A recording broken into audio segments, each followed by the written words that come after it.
berdiri di mesin.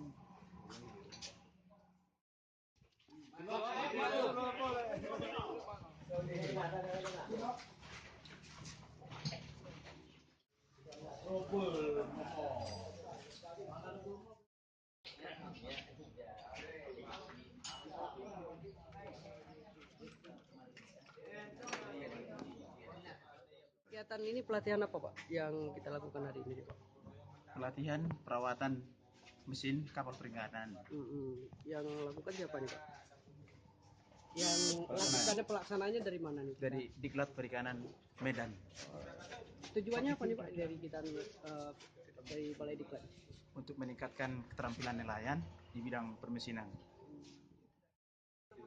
Padat dia itu bukan tambah tapi kali.